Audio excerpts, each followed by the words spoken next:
지나면서 예루살렘을 그 광야를 지나가지고 여리고로 내려올 수 있었습니다. 그 여리고에는 그 유명한 세리장 삭개오의 뽕나무가 있는 곳으로, 거기서 이제 이스라엘 백성들이 요르단을 건너가지고 요단강을 건너서 길갈에 진쳤던 그곳을 지나서 2시간 동안 국도로 열심히 달려가지고 마침내 도착한 곳이 갈릴리 바다였습니다. 갈릴리 바다를 지나서 1시간 동안 또 달려가지고 그 위쪽에 가이사라 빌립보라고 하는 지역에 도착하게 되었습니다.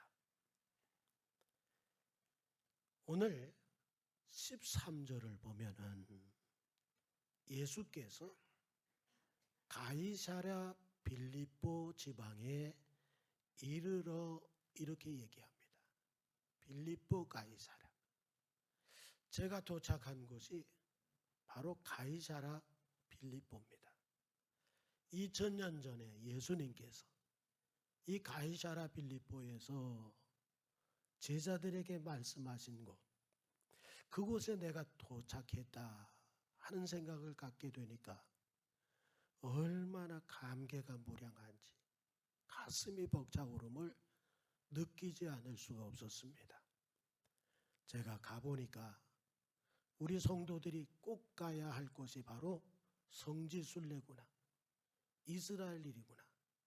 성경에 있는 모든 지명대로 그대로 지금도 그 지명이 쓰여지고 있고, 그 지명이 지금도 존재하고 있고, 그 지명을 밟으면서 그 배경 속에 성경을 이해하니까 얼마나 가슴에 그냥 막 꽂혀오면서 제가 가이사랴 빌립보에 들러서 참 받은 바 은혜가 너무 커가지고 이틀 만에 이 설교를 준비해가지고 우리 김봉선 목사님께 보내서 오늘 설교를 요약하고, 그리고 제가 오늘 이렇게 섰으니까 정말 가볼 만한 곳이구나 하는 것을 오늘 말씀을 드리고 싶고, 우리 성도들도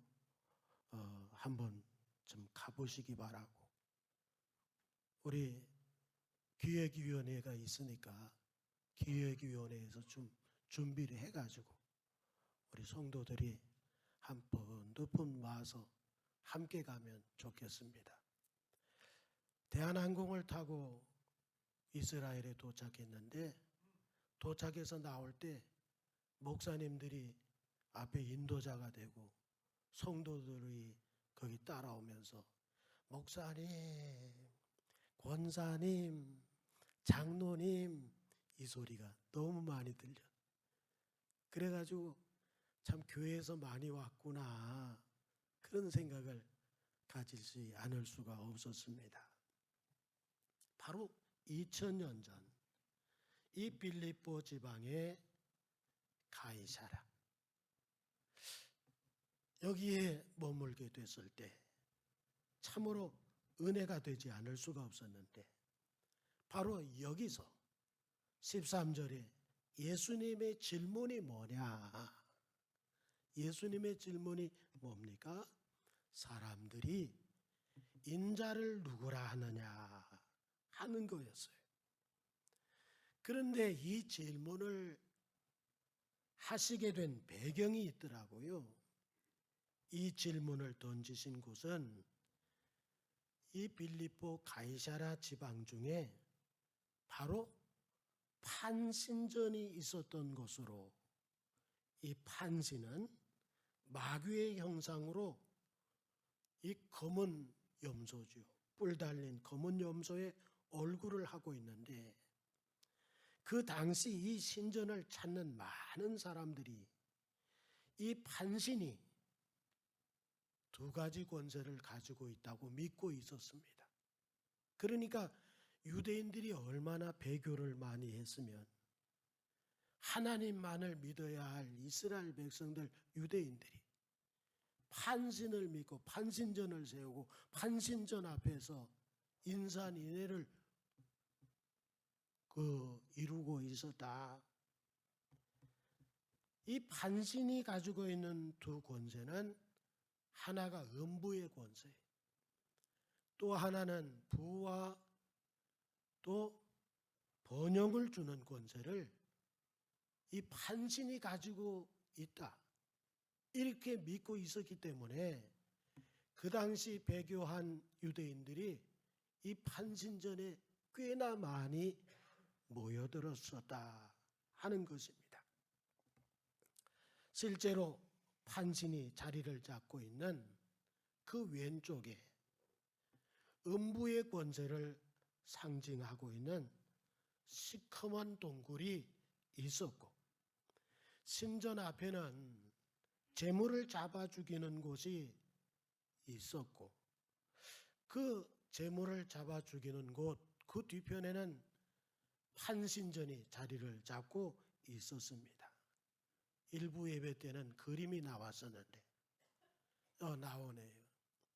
그러니까 지금 예수님이 이것을 배경으로 이스라엘 백성들은 여기에 많이 모여 있고 제자들은 예수님의 모습을 보면서 그 뒤로 펼쳐진 모습이 바로 저 왼쪽에 음부의 권세라 이름한 시커먼 동굴이 있는 거예요.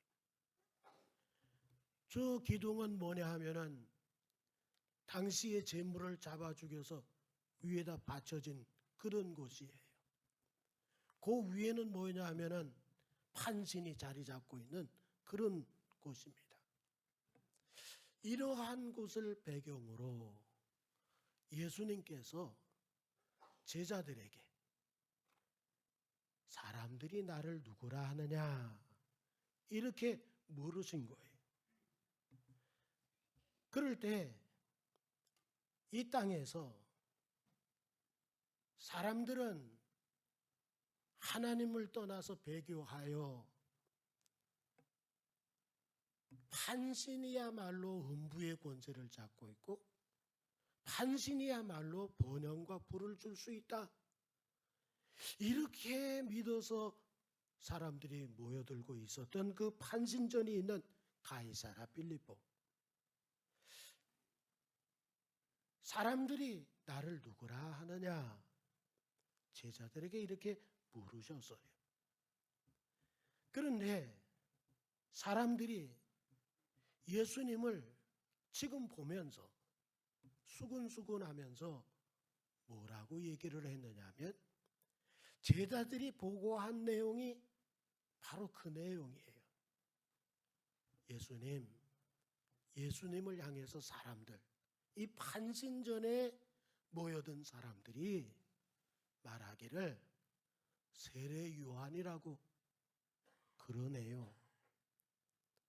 어떤 사람은 엘리야라고 수군거리는 것도 들었어요.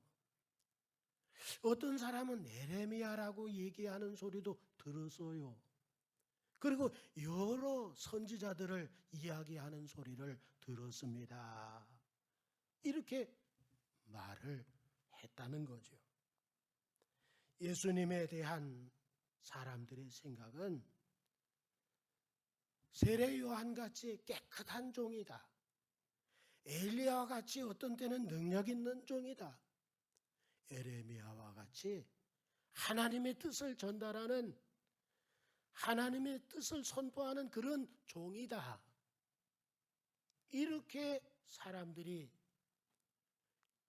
예수님을 인간 하나님의 종이라고 여기고 있다 하는 소리를 지금 이야기하고 있는 것입니다. 이 소리를 그 주변에 판신전 앞에서 사람들이 예수님을 바라보면서 주고받은 이야기들을 종합해서 이야기하는 거예요. 그렇다면 메시아가 오셨는데 지금 메시아를 보지를 못하고 음부의 권세를 깨뜨릴 수 있는 그분이 오셨는데 그분을 보지를 못하고 진정한 행복을 줄 수 있는 분이 오셨는데 그분을 보지를 못하고 예수님 뒤편에 음부의 권세를 잡고 있고 부와 번영의 권세를 가지고 있는 판신을 믿고 있는 그 당시 배교한 유대인들이 가득 차 있었다.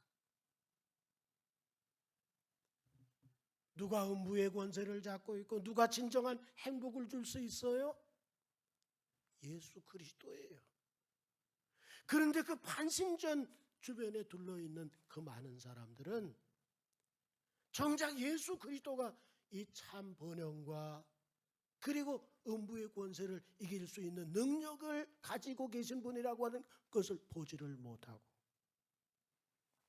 음부의 권세를 사람이 조각한 판신이라고 하는 우상이 잡고 있다. 그 우상이 번영과 부를 줄 수 있다고 그렇게 여기고 있었다. 그렇다면 뭡니까? 그리스도 예수께서 오셨음에도 불구하고 이스라엘 백성들 유대인들이 깨닫지를 못하고 있었구나 하는 것을 알게 됩니다. 요한 사도가 말하지요.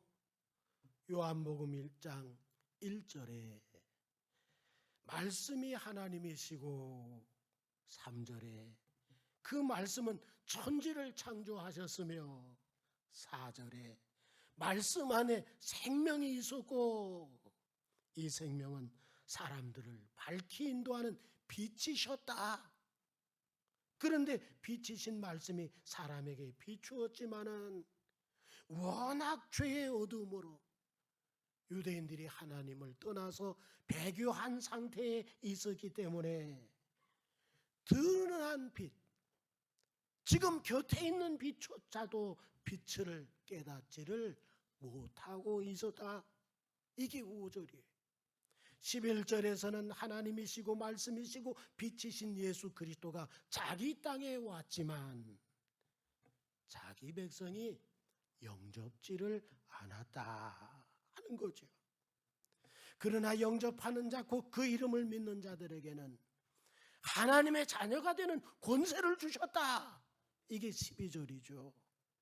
13절에서 이렇게 예수 그리스도를 믿는 것은 혈통으로도 아니고 육신의 감정으로도 아니고 사람의 의지로도 안 되지만 하나님께로부터 난 자들이 이 사실을 믿는다.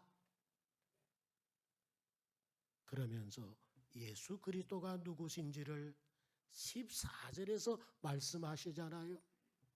말씀이 육신이 되어 우리 가운데 거하심에 우리가 그 영광을 보니 아버지의 독생자의 영광. 뭡니까? 하나님이 사람으로 오신, 하나님이 인자로 오신, 하나님이 아들로 오신 영광이요 은혜와 진리가 충만하더라는 거 아닙니까? 그런데 오늘 이 가이사랴 빌립보 판신전에 모여진 많은 사람들이 예수님을 보면서 뭐라고 얘기했다고요? 선지자들 중에 한 사람이라고 이야기를 하고 있었다. 음부의 권세를 잡고 있는 판신, 부와 번영을 잡고 있는 판신, 정말 음부의 권세를 깨뜨릴 수 있는 분이 누군데? 예수 그리스도인데. 정말 부와 번영을 지나서 영원한 행복을 주실 수 있는 분이 누군데? 예수 그리스도이신데. 지금 판신전 앞에 제자들 앞에서 이야기하고 계시는 예수 그리스도가 진정한 음부의 권세를 깨뜨리시는 분이시고 부와 영원한 행복을 주실 수 있는 분이 예수 그리스도이신데 그분을 못 보고 그 뒤편에 엉뚱하게도 우상이 그것을 줄 수 있다고 믿고 많은 사람들이 모여지고 예수에 대해서는 선지자 중에 한 사람이라고 여기고 있었다. 가서 배경을 보면서 이 말씀을 생각하니까 너무나 놀랍다. 이 배경을 모른 채로 설교할 때는 정말 가슴에 와닿는 것이 덜했었는데, 이런 배경 속에서 예수께서 이 말씀을 던지셨을 때, 그렇구나. 사람들은 지금도 음부의 권세, 부와 번영은 다른 데서 찾고 있지 않느냐? 예수 그리스도는 4대 성인 중에 한 사람으로 여기고 있지 않은가? 오늘날이나 2000년 전이나 별반 다를 것이 없구나 하는 것을 깨달은 것이죠. 자, 이번에는 15절을 보실까요? 이르시되 너희는 나를 누구라 하느냐? 이렇게 물으셨다는 거죠. 예수님과 함께 자고 먹고 같이 동고동락하는 제자들에게, 그렇다면 너희는 이 판신전 앞에서 나를 바라보면서 내 말을 듣고 있는 너희는 나를 누구라고 하느냐? 이렇게 물으셨어요. 판신전에 모인 수많은 사람들이 예수님을 보면서 선지자 중에 하나라고 여기고 있는데, 그런 수군거리는 소리들을, 그렇게 예수님에 대해서 판단하고 이야기하는 소리로 가득한 그런 곳에서 그 소리를 들으면서 제자들은 거기에 휩쓸리지 아니하고 뭐라고 얘기했습니까? 주는 그리스도시요 살아계신 하나님의 아들입니다라고 하는 고백을 했다는 거예요. 우리가 그렇잖아요. 이 세상 가운데 모든 다른 어떤 것들이 음부의 권세를 가지고 있는 양, 부와 번영을 주고 있는 양, 세상 가운데에서 그런 것들을 찾고 있는 많은 사람들 가운데서 유독 우리들이 주는 그리스도시요 살아계신 하나님의 아들이심을 믿고 오늘 예배하는 자리에 나왔지 않습니까?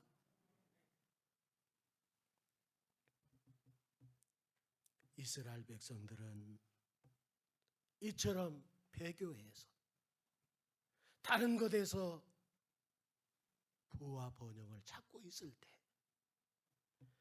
예수님은 당신의 음부의 권세를 가지고 깨뜨릴 수 있는 분, 진정한 행복을 줄 수 있는 분으로 이 세상 가운데 오셔서 제자들에게 보여주셨죠. 9절을 보세요. 입이 이미 오병이어의 기적을 제자들이 경험해서요. 그 전장 마태복음 15장 28절에 두로와 시돈 이방인의 땅에서 귀신 들린 딸을 둔 어미의 간구에 응답하셔서 귀신에게 놓여서 그 딸을 치료해 주셨어요. 30절에서는 장애인과 맹인과 말 못하는 사람과 기타 여럿을 고쳐주셨고, 34절에서는 모인 사람들이 7병2호의 기적으로 배불리 먹게 하셨고, 남은 것이 7광줄이나 차게 거두게 하셨죠. 그리고 이제 가이사랴 빌립보 판신전에 예수께서 제자들과 함께 오신 겁니다. 판신전에 모인 많은 사람들 중에는 예수님의 행하신 이런 이적들을 그 전장에서 같이 경험하면서 거기에 왔을 거예요. 그렇지만 판신이 줄 수 없는 것들을, 예수님이 주신 것들을 봤으면서도 불구하고 누구로 여기고 있었다고요? 선지자 중에 하나라고 여기고 있었다는 겁니다. 그런데 예수님의 제자들은 예수님을 누구라고 말하고 있더라고요. 제자들 중 베드로가 대표로 얘기하죠. 16절에 뭐라고 얘기합니까? 주는 그리스도시요 살아계신 하나님의 아들이십니다. 수많은 사람들 대중의 소리와는 다르게 하나님의 아들로 오신 독생하신 하나님으로 고백하고 있는 제자의 모습을 보게 됩니다. 베드로가 어떤 사람입니까? 요한복음 1장 14절에 아버지의 독생자의 영광을 예수님에게서부터 보고 있었던 사람이로구나 하는 것을 깨닫게 되죠. 요한복음 1장 13절에서 발견되는 진리가 뭡니까? 베드로야말로 하나님께로부터 난 자였기 때문에 예수 그리스도를 선지자로 보지 아니하고 독생하신 하나님의 영광을 보고 있었구나 하는 것을 깨닫게 되죠. 여기 판신전 앞에서 수많은 사람들은 자신들의 주인이 누구라고 여기고 있는 겁니까? 지금 음부의 권세를 가지고 음부에 들이지 않을 수 있는 그 권세를 누가 가지고 있다고 여기고 있는 거예요? 판신이 가지고 있다는 거예요. 부와 번영을 누가 줄 수 있다고 여기고 있는 겁니까? 판신이 가지고 있다고 여기고 있는 겁니다. 그래서 그 유대인들은 자신들의 주인이 판신이라는 거예요. 그런데 베드로의 고백을 보세요. 우리의 주인은 그리스도이십니다. 주는 그리스도시요 우리의 주인은 그리스도이십니다. 이렇게 고백하는 거예요. 내 주인은 주님 예수밖에 없습니다. 이 고백을 베드로가 하고 있는 거예요. 주는 그리스도시요 살아계신 하나님의 아들입니다. 믿음의 고백을 많이들 하지만은 오늘날 우리에게 필요한 것이 무엇입니까?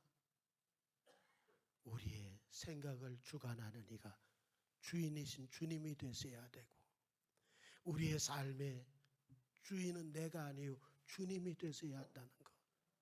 믿음의 고백은 훌륭하게 하지만은 정말 주인으로 삼은 예수 그리스도를 주인으로 삼은 그런 사람들은 많지 않다는 것이 오늘날 현실이라고 하는 것을 생각할 때 주는 그리스도시요 내 주인은 그리스도밖에 없습니다. 내 생각의 주인도 내가 아니고 내 삶의 주인도 내가 아니고 내 생각의 주인은 그리스도고 내 삶의 주인도 그리스도이십니다. 철저하게 그리스도를 주인으로 삼은 우리들의 삶이 베드로의 고백처럼 우리에게 이루어져야 되지 않을까. 판신전 앞에서 주는 그리스도라고 고백하는 베드로의 고백을 통해서 우리가 깨닫기를 간절히 소망합니다.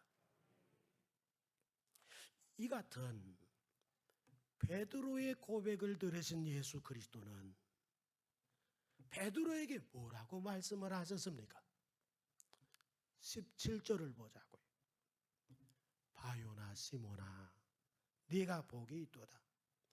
이를 네게 알게 하니는 혈육이 아니요 하늘에 계신 내 아버지시니라. 뭡니까? 베드로야, 하나님 아버지께서 너를 믿음의 자녀로 낳으셨구나. 너는 하나님의 자녀가 되어서 라고 말씀을 하시면서 바요나 시몬 베드로야 네가 복이 있다. 어떤 복이 있다고 말씀하십니까? 18절 너는 베드로라. 내가 이 반석 위에 내 교회를 세우리니 음부의 권세가 이기지 못하리라. 주님이 여기서 음부의 권세를 얘기하잖아요. 예수님 뒤편에 뭐가 있어? 음부의 권세가 있잖아. 그 음부의 권세를 잡고 있다고 생각하는 유대인들을 누가 잡고 있다고 생각하고 있었다고요? 판신이 잡고 있었다. 판신전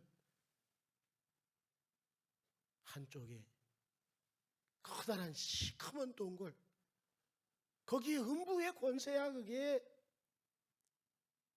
음부의 권세를 깨뜨리고 음부의 권세가 교회를 이기지 못하는 것에 대해서 예수께서 바로 음부의 권세가 있는 그 자리에서, 사람들이 그렇게 여기고 있는 그 자리에서 예수께서 베드로에게 교회가 음부의 권세를 이긴다, 음부의 권세를 깨뜨린다, 이 말씀을 하시는 거예요.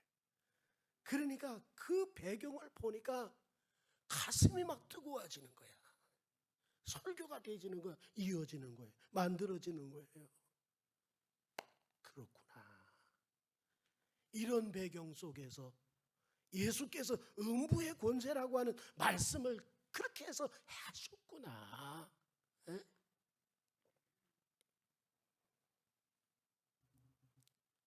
이 말씀을 어디서 하셨다고요? 가이사랴 빌립보 판신전이 있는 음부의 권세인 컴컴한 동굴 앞에서 이 사실을 말씀하고 계셨다. 음부의 권세를 이기려면 판신이 주는 게 아니야. 예수 그리스도를 믿을 때 믿는 자에게 음부의 권세가 이겨지는 것이야. 이걸 말씀하고 계셨구나. 요한복음 5장 24절에서 얘기하죠.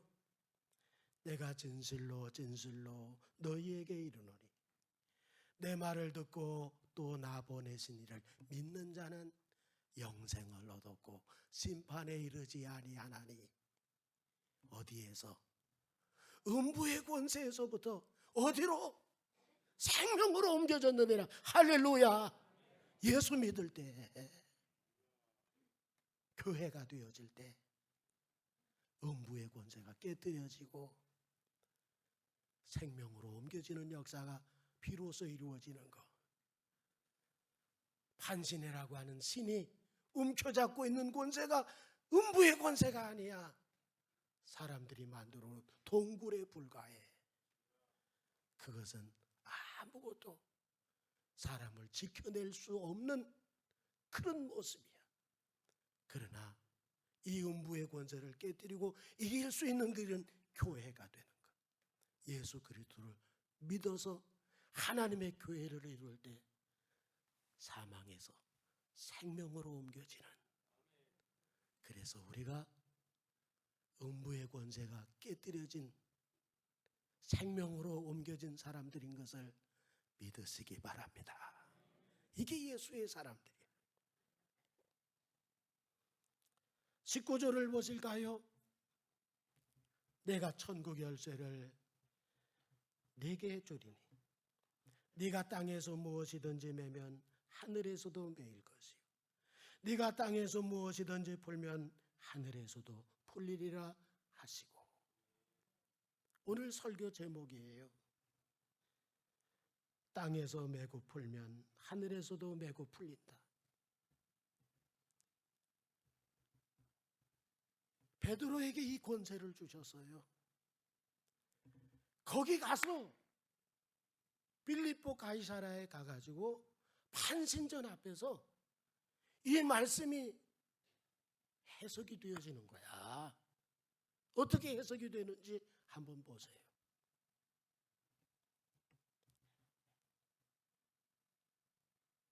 베드로가 예수 그리스도 그분께 판신전 앞에서 사명을 받잖아요. 네가 땅에서 매면 하늘에서도 매고 네가 땅에서 풀면 하늘에서도 풀린다. 이 사명을 받잖아요. 이 사명을 받고 예수 그리스도는 십자가에 죽으시고 부활하시고 승천하시고 가시면서 성령을 보내시리라 약속해 주셨는데 10일 만에 성령이 마가의 다락방에서 기도하는 120명 위에 임하게 되잖아요. 그리고 비로소 교회가 시작이 되는 거야. 교회가 시작이 되어졌을 때 요바에 있는 피장의 집 옥상에서 베드로가 기도하고 있어요. 정한 기도 시간이라고 해서요. 그 기도 시간에 기도하고 있을 때 환상이 쫙 열리는 거예요.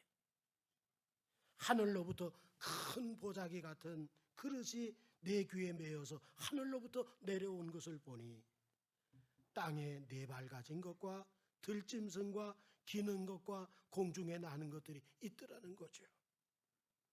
베드로에게 음성이 들리기를 일어나 잡아먹으라. 이에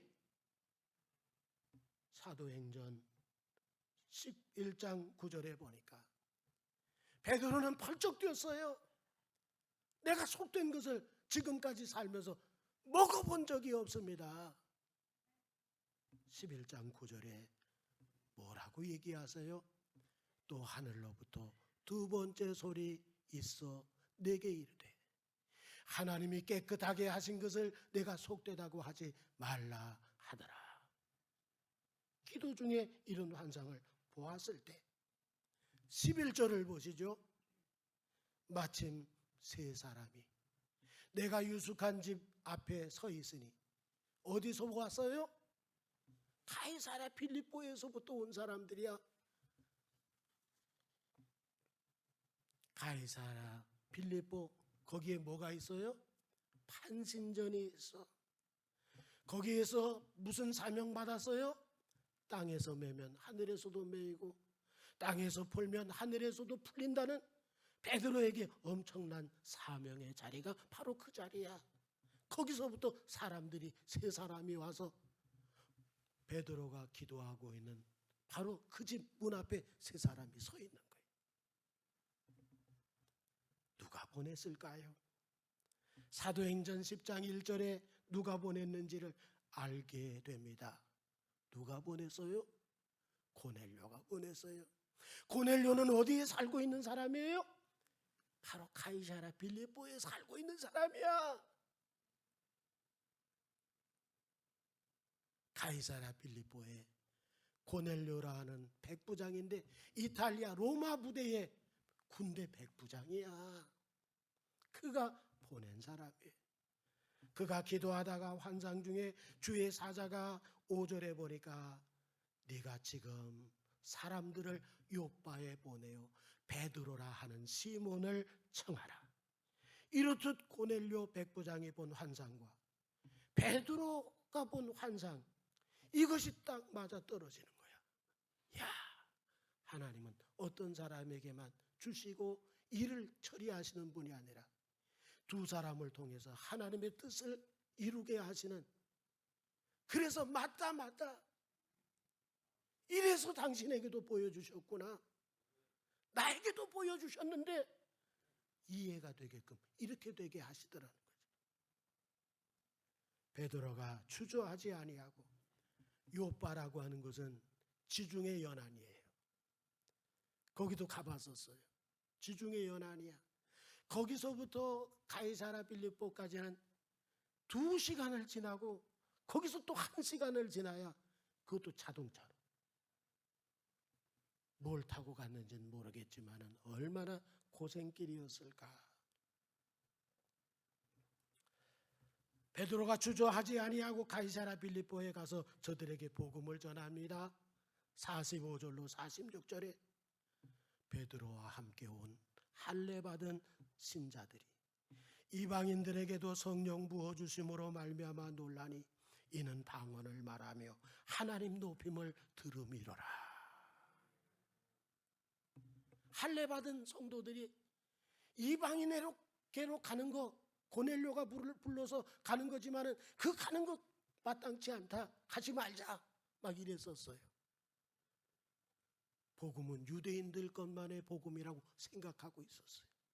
베드로도 생각하기를 속된 것 이방인들에 대해서는 내가 먹지 않는다, 관여하지 않는다고 그렇게 굳게 생각하고 있었던 사람인데, 하나님께서 환상을 보여주셨고 저쪽에서 환상을 본 사람들이 와가지고 이 하나님의 역사구나. 거기 가이사라 빌립보에 가서 복음을 전할 때 고넬료의 가정 모여졌던 사람들이 은혜 받고 성령 받고 방언이 터져버려서 하나님을 높이는 역사가 일어났어요. 그래서 47절에 이에 베드로가 이르되 이 사람들이 우리와 같이 뭘 받았으니? 성령을 받았으니 누가 능히 물로 세례를 베품을 금하리요. 세례를 그래서 베풀었으니 판신전 앞에서 네가 이 땅에서 매면 하늘에서도 매이고 땅에서 풀면 하늘에서도 풀리리라고 하는 말씀이 뭐에 대한 편견을 깨뜨리라는 거죠. 이방인에 대한 매였던 편견을 깨뜨려라. 네가 깨뜨리면 하늘에서 역사할게. 할렐루야. 가이사라 빌립보에서 예수 그리스도께서 이 땅에서 매면 하늘에서도 매이고 이 땅에서 풀면 하늘에서도 풀리라고 하는 천국 열쇠를 주셨잖아요. 그 천국 열쇠를 주신 바로 그 자리로 하나님께서 다시금 성령 시대, 교회 시대가 되어졌을 때 베드로를 어디로 보내요? 사명받은 그 자리로 돌아가게 해서 거기서 매였던 이방인들의 선교가 펑 떨어지게 하나님께서 그 약속을 성취시키시더라. 그래서 오늘 설교 제목이 바로 그거예요. 땅에서 매고 풀면 하늘에서도 매고 풀린다. 이방인 선교가 너를 통해서 거기서 이루어지는 거야. 매었던 것, 유대인들이 그렇게 철통같이 철저하게 유대인주의로만 유대인들만 구원받는 것으로 여겨졌던 그런 생각들을 갖다 거기서 팍 깨뜨려 풀어버려. 거기서 푸니까 하나님께서 역사가 일어나서 방언이 터지고 예수 그리스도를 높이는 역사가 일어났다는 거 아닙니까? 이방인 선교의 문이 열려짐에 대한 말씀이었구나. 이게 가서 보니까 이걸 알겠더라고요. 마지막 오늘 본문 20절을 보자고요. 이에 제자들에게 경고하사 자기가 그리스도인 것을 아무에게도 이르지 말라. 왜 그러셨을까? 왜 그러셨을까요? 그 다음 절이 뭐예요? 그 다음이 뭐예요? 그 다음 21절에 뭐라고 했어요? 네? 16장 21절 바로 전에 뭐라고 했어요? 큰 제목이 뭐예요? 죽음과 부활을 처음으로 이루시다. 아직 죽음과 부활을 이루지 못한 때야. 그렇기 때문에 예수 그리스도가 이 말씀을 하신 것에 대해서 아무에게도 이르지 마라.